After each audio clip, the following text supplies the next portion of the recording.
Oi galera, aqui é a Prof. Jaque. A gente vai dar continuidade a mais uma aula de arte falando sobre o cinema, do cinema mudo à interpretação realista. Então, só para a gente dar uma retomada assim na memória, lembrar o que a gente falou numa outra aula aí.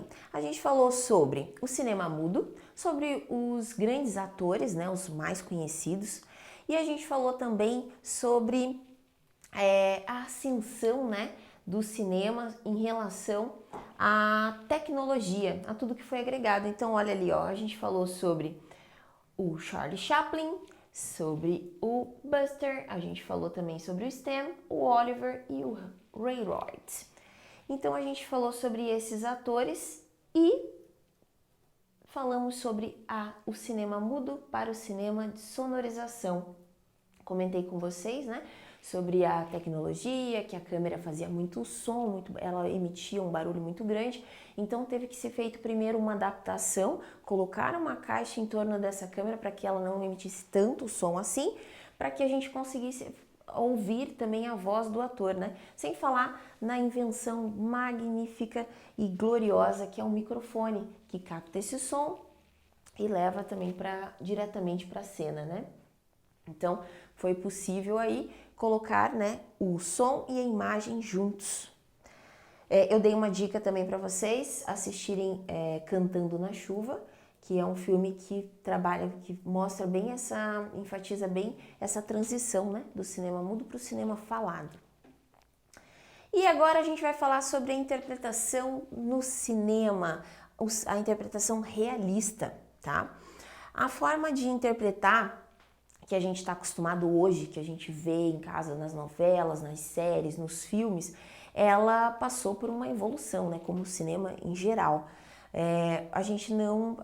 Antes, né, no cinema, toda a expressão, toda a forma de se falar era muito exagerada e tinha a expressividade corporal também era gigantesca e fazia com que não ficasse tão real, né? Era artificial mesmo. Então, só que com essa evolução, né, ainda no século XIX, foram dados os primeiros passos para uma interpretação que fosse semelhante à realidade. Atores interpretavam de forma declamada, né, e muito exagerada e artificial antigamente. Então, para deixar isso mais atual, alguns percursores, né, como o Émile Zola, que era um francês, ele idealizou a ideia de trazer o realismo, a realidade, o naturalismo para as falas, para as cenas, para as imagens, né? Então, como que era baseado isso? Era através da experiência, da vivência desse ator que era possível construir esse personagem. E ele dava cada vez mais características reais para esse personagem. Aqui. No final do século XIX, o ator e diretor russo Konstantin Stanislavski, 1863-1938, ficou conhecido como o mais significativo artista naturalismo no teatro, né? Ele desenvolveu um método de interpretação, que a gente vai falar sobre ele daqui a pouco, né? E esse método, ele foi utilizado, né? Ele é utilizado até hoje na televisão, no cinema, em séries, em filmes e tudo mais. Então, olha só. Alguns aspectos do método de Stanislavski, tá? Ele não é um nome difícil de se falar, mas você dá uma engasgadinha aqui, ó, no Tanis. Esse método, ele propõe que os aspectos da vida do ator sejam usados como base da composição dos personagens. As memórias, né, os sentimentos, as vivências que ele vai adquirindo durante a vida serve para composição, para compor esse personagem, né? Durante o processo criativo, para que ele possa viver os sentimentos exigidos, né, por esses personagens, normalmente, né, escritos previamente, numa história. Então, ó, a gente vai abordar alguns deles, alguns aspectos.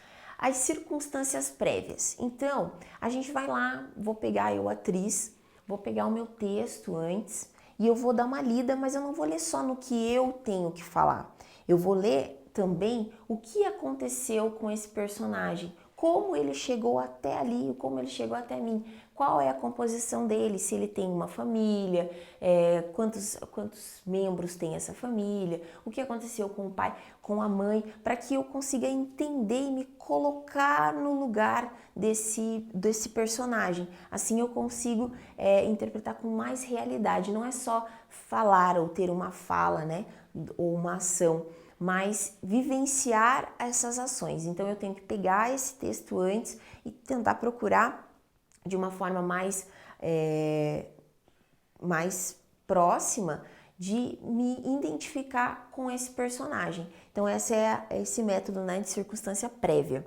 E o se, que é o se famoso que a gente às vezes a gente olha para os nossos pais e fala: e se eu fosse, e se eu quiser, e se acontecer exatamente isso. Eu vou me colocar mais uma vez também na frente desse personagem, não sou mais a Jaque, eu sou lá o personagem Maria.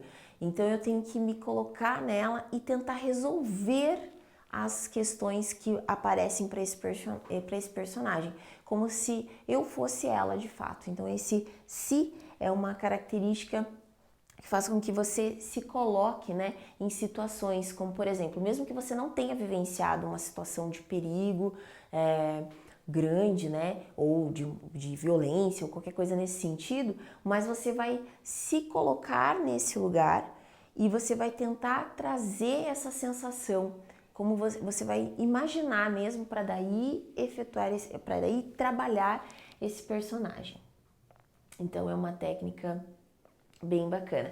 Deixa eu falar para vocês sobre um personagem maravilhoso brasileiro, conhecido por todo mundo já ouviu falar. Pergunta aí para avó, pro vô, para um tio avô, tia avó, para a mãe. Eu não sei se a mãe, bom, se a mãe tiver mais ou menos aí na casa dos 30, ela não vai te falar. Mas se ela tiver nessa média, ela vai lembrar do Amácio Mazzaropi, 1912 a 1981.